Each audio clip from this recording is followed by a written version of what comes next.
se produit, car les cellules ne restent pas sans supervision.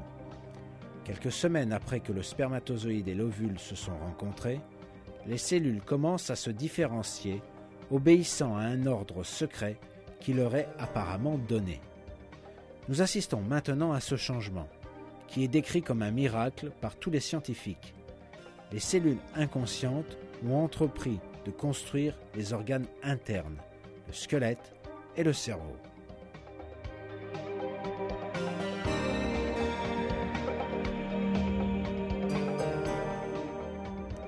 Les cellules cérébrales ont commencé à former deux petites lacunes. Cette vue que vous êtes en train de voir, prise par un microscope électronique, est le premier développement du cerveau. Les cellules cérébrales se multiplient rapidement ici, et comme résultat de ce développement, le bébé va posséder quelques 10 milliards de cellules cérébrales.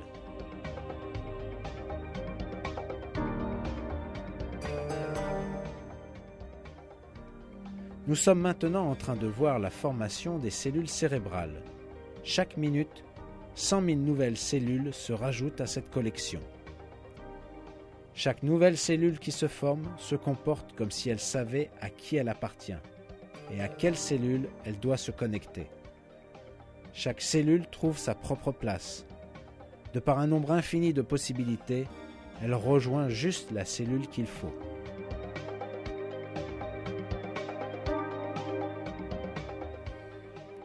Il y a 100 trillions de connexions dans le cerveau humain. Pour que les cellules cérébrales soient capables de faire ces trillions de connexions correctement, elles doivent faire preuve d'une intelligence très supérieure à celle qu'ont les humains. Toutefois, les cellules ne sont dotées d'aucune intelligence. Et ce n'est pas seulement les cellules cérébrales, mais chaque cellule qui se divise et se multiplie dans l'embryon se dirige de la place où elle est d'abord formée droit vers le point qu'elle doit occuper. Et chacune retrouve la place qui lui est destinée. Et ici, si elle a à se connecter à n'importe laquelle des cellules, elle le fait. Donc, qui est-ce qui fait que ces cellules, qui n'ont aucune conscience, suivent ce plan si intelligent? La construction au sein de l'utérus maternel continue incessamment. Quelques-unes des cellules subissant les changements commencent à s'étendre et à se contracter. Après cela, des centaines de milliers de ces cellules se rassemblent et celles-ci forment le cœur. Ce cœur qui va continuer à battre pour toute la vie.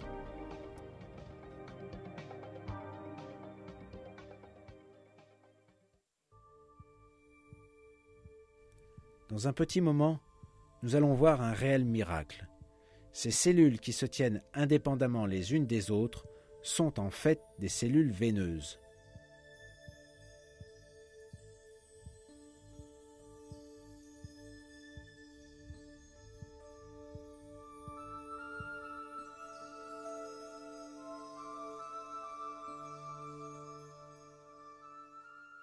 Puis ces cellules, soudain, commencent à se joindre les unes aux autres et forment des connexions entre elles.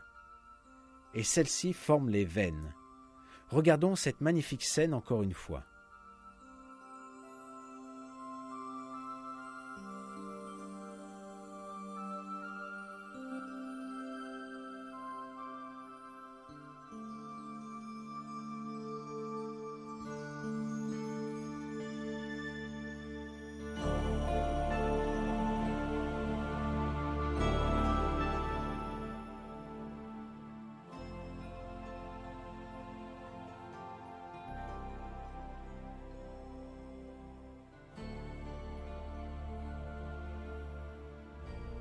Comment ces cellules ont-elles appris qu'elles devaient former des veines? Et comment peuvent-elles faire ça? C'est l'une des questions que la science n'a pas encore résolues. Les cellules veineuses finissent par fabriquer un système tubaire parfait, sans brèche ni trou. La surface interne des veines est lisse, comme si elle était fabriquée par des mains expertes. Ce système veineux parfait va bientôt commencer à transporter le sang à toutes les parties du corps du bébé. La longueur du réseau veineux est de plus de 40 000 km. ceci est presque aussi long que la circonférence de la Terre.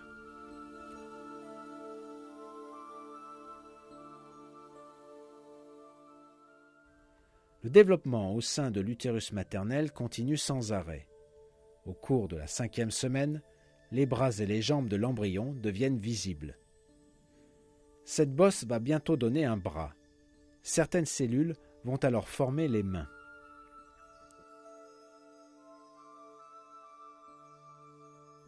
Mais dans un moment, quelques-unes de ces cellules vont faire une chose encore plus surprenante. Des milliers d'entre elles vont commettre un suicide en masse. Pourquoi ces cellules se tuent-elles ?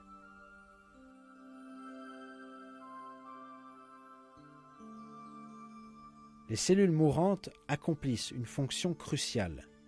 Les corps de ces cellules, qui décèdent le long d'une ligne bien spécifique, sont nécessaires pour la formation des doigts. Les cellules restantes commencent à manger les cellules mortes et des espaces vides apparaissent dans ces régions. Ces espaces vides sont les écarts entre les doigts. Mais pourquoi ces cellules font-elles un tel sacrifice ? Comment se fait-il qu'une cellule se tue pour que le bébé puisse avoir des doigts en fin de compte ? Comment la cellule peut-elle savoir que sa mort peut servir à un tel dessein ? Tout cela montre encore une fois que toutes les cellules qui constituent l'être humain sont dirigées par Dieu.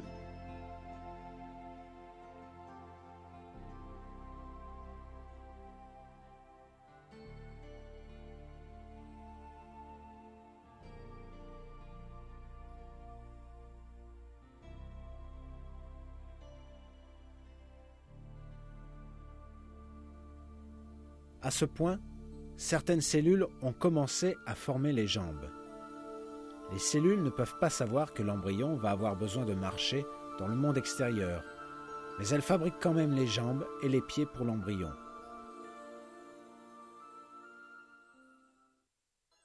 Vous êtes maintenant en train de voir le visage d'un être humain de 4 semaines. À ce stade, 2 trous se développent de chaque côté de la tête de l'embryon. C'est difficile à croire, mais les yeux vont être construits dans ces trous. Le développement des yeux commence à la 6e semaine.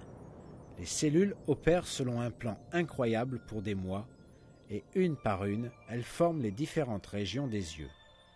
Quelques cellules construisent la cornée, quelques-unes la pupille, et les autres les lentilles. Chaque cellule s'arrête quand elle a atteint la limite de la région qu'elle a à construire. Et l'œil, qui consiste en 40 composants différents, est construit d'une manière impeccable.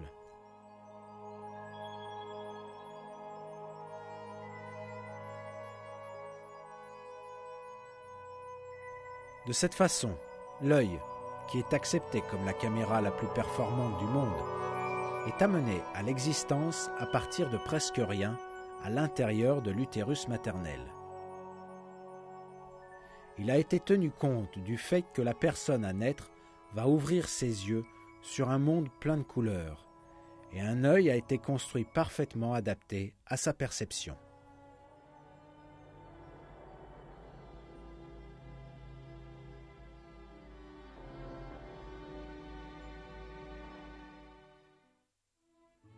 Les sons que cette personne qui n'est pas encore née va entendre et la musique qu'elle va écouter ont aussi été pris en considération. Les oreilles qui vont écouter cette musique ont aussi été construites dans l'utérus maternel. Ces cellules fabriquent l'instrument de réception des sons le plus fin du monde. Ces scènes nous rappellent encore une fois que la vue et l'ouïe sont en fait de grandes bénédictions que Dieu nous a accordées.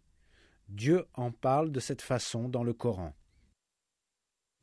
Et Dieu vous a fait sortir des ventres de vos mères dénués de tout savoir, et il vous a donné l'ouïe, les yeux et les cœurs afin que vous soyez reconnaissants.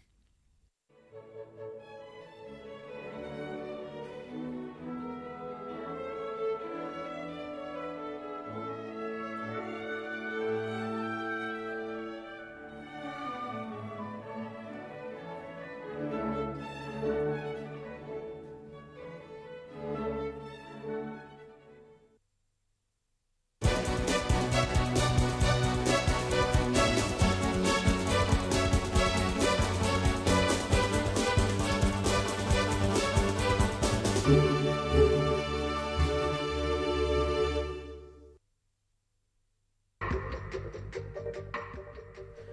les informations que nous avons données jusqu'ici concernant le développement de l'embryon dans l'utérus maternel sont issues des recherches scientifiques de ces dernières 30 à 40 années. Et ces nouvelles informations ont permis de saisir de nouveaux miracles du Coran.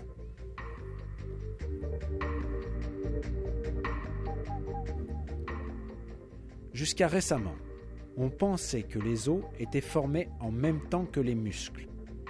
Mais les dernières recherches ont révélé une vérité que les êtres humains ne savaient pas.